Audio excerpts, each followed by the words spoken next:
İlimizdeki traktör kazalarını hasat mevsimine bağlıyorum. Genelde hasat mevsiminde traktörler ana yolları zaman zaman kullanmak zorunda kalıyor. Bu sürücüler genelde eğitimsiz, hakikaten bilinçsiz, şehirler arası yolun kaide ve kurallarını, levhaların hatta manasını bilmeyen sürücülerdir. Bunlarda dikkat denilen bir şey yok, eğitim yok. Ben konuyu tamamen eğitime bağlıyorum. Özellikle sürücü kursların bu konuda mutlaka üzerinde durmaları lazım. Çünkü sürücü kursları yeterince eğitim vermediklerini düşünüyorum.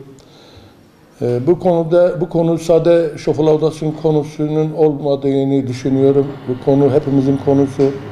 Başta illerin valisi, il emniyet müdürleri, belediye başkanları, STK'lar, bizler şoförler odası. Bu görev hepimize düşmekte. Ben yeterince eğitim verilmediğinin kanısındayım. Çünkü bunlar hasat mevsimi. Bundan sonra daha sık ana yolu kullanmak zorunda kalacaklar. İşte buğdayını taşıyacak, samanını taşıyacak, hayvanını taşıyacak. Yani her bir insanın başına bir polis koy, bir asker koy yine çare değil. Biraz insanın kendisinde olacak bu konu. Biraz kendimizde olacak.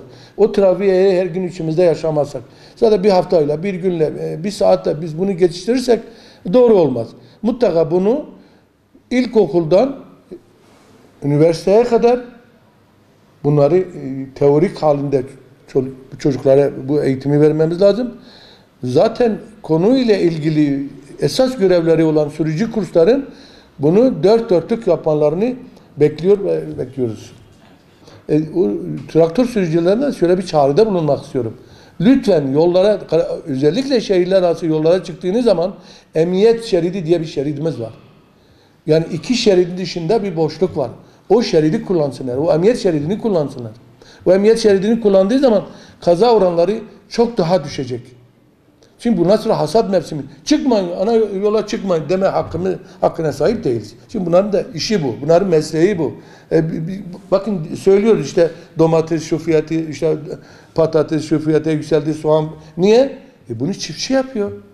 Bunu çiftçi yapmazsa Muş yapmayabilir ama başka illerde de var. Yani ben 2 gün önce şeyden gelirken Ankara'dan bugün Nevşehir, Kayseri, Malatya, kayısı hasadı, efendime söyleyeyim soğan, patates hasadı. Bunları biraz düşünmemiz lazım. Özellikle şehirler arası yolları kullanan gerek şoförler olsun, otobüs şoförleri, özel araçlarıyla seyahat edenler olsun, tırlar olsun, kamyonlarımız olsun. Bunlar da bu mevsimi mutlaka göz önünde bulunmaları lazım. Mutlaka göz önünde bulunmaları lazım. Şehir içindeki hız limiti belli, şehirler arasındaki hız limiti belli araca göre. Bu limitlere mutlaka uymamız lazım. Bu limitlere mutlaka uymamız lazım. Eğer biz bu limitlere uymazsak her an kazayla muhatap olabiliriz.